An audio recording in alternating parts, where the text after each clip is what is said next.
Hi, my name is Michaela Warren, and I'm going to be talking about the new Black Panther Party. This is their logo on the right, and as you can see, their slogan on the bottom is freedom or death. So the question is, what is the NBPP? And this is a Black nationalist, racist, and anti-Semitic organization. So they are a hate group, not a terrorist group. In fact, I could not find any deaths that have been reported from them. There have been a couple injuries from the riots, but other than that, there's no serious deaths, even though they constantly promote and spread this hate towards white Jews, law enforcement, and the government.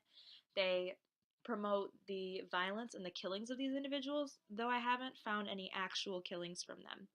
They often attend protests for racially motivated shootings and injustices, and this is not to be confused with the original Black Panther Party. In fact, members from the original one find this group to be racist, not supporting any of the ideas that they actually stood for. This group doesn't allow anybody besides blacks to join their groups, whereas the original Black Panther Party welcomed other races as long as they had the same ideas as them. So this group it needs to be known that this is a hate group separate from the original Black Panther Party, who was more about equality. So, some history about this group is that it was founded in Dallas, Texas by Aaron Michaels, who is pictured on the left. Originally, his main goal was just to increase black presence on a Dallas school board. However, over time, as more leaders joined into the group and more ideas were spread in the group, it became more hostile and more violent. As I mentioned, they had specific hatred towards whites and government officials and law enforcement for racial reasons, specifically because they felt that whites were the reason for slavery, as well as Jim Crow laws and segregation. So they blamed the whole white race for all of the laws and all of the injustices that they've dealt with. They also have a strong hatred towards the Jews because, one, they blame them for the slave trade. They also blame them for 9/11. One man was actually quoted saying, which I don't know if it's true, but on 9/11, 3,000 to 5,000 Jews refused to show up for work that day who worked near the World Trade Center as well as the Pentagon. So they felt that they either knew that the attacks were going to happen or planned them. They also envied this group because of the sympathy and the reparations and remorse that they received for the Holocaust. They felt that they're entitled to these type of reparations too for dealing with slavery. However, they didn't get them. So they were very envious of this group, which just furthered their hate.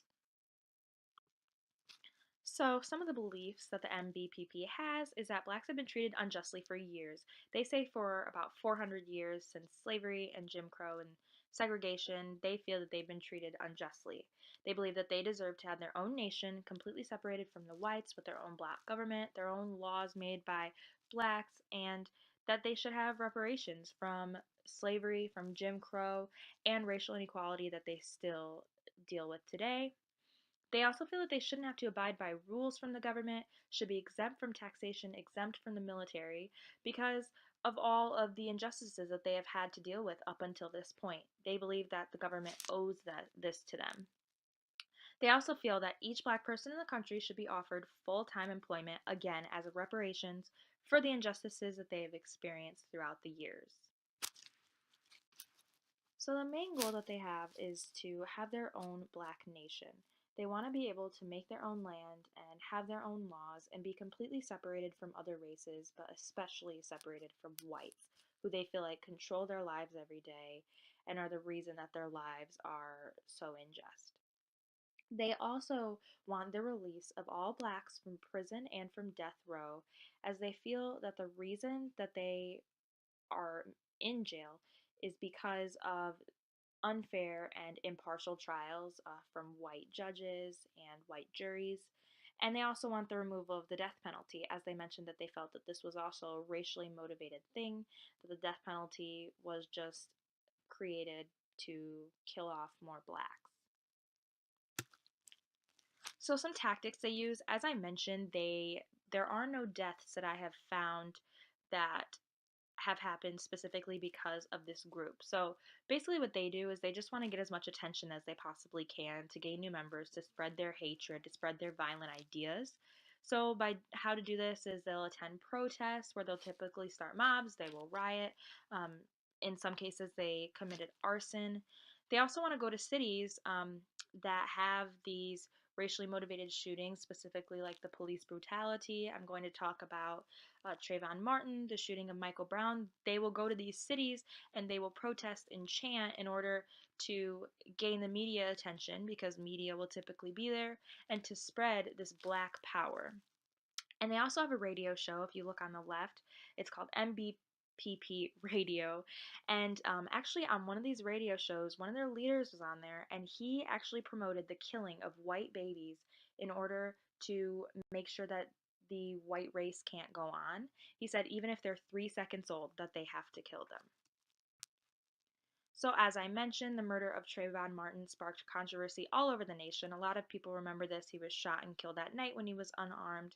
And the NBPP offered a $10,000 reward for the capture of George Zimmerman, whether he was dead or alive. The leader quoted saying, "An eye for an eye," basically saying that he planned to kill George Zimmerman if he got him. Obviously, this did not happen because George Zimmerman is still alive today, but this just shows how serious they are. So another controversy that this group has been involved in is the 2008 election. And if you can see in the picture, they were actually standing in front of a polling place in Philadelphia in a military style. And the reason they did this was to intimidate voters. They were calling white voters racial slurs as they entered the building. And as blacks entered the building, they were trying to sway their votes. This was a time when Obama was elected, so they were trying to get them to vote for Obama, and civil charges were filed against them, but ultimately they ended up being dropped by the Obama administration. As they said, they didn't break a law, they had freedom of speech. So as you can see, this group feels like they're owed something, like they deserve reparations for what they have been through throughout their time, and they will continue to do so until they feel that they get what they actually deserve. So hopefully in the future this group can get the reparations that they are striving towards to end this hatred towards other races and religions.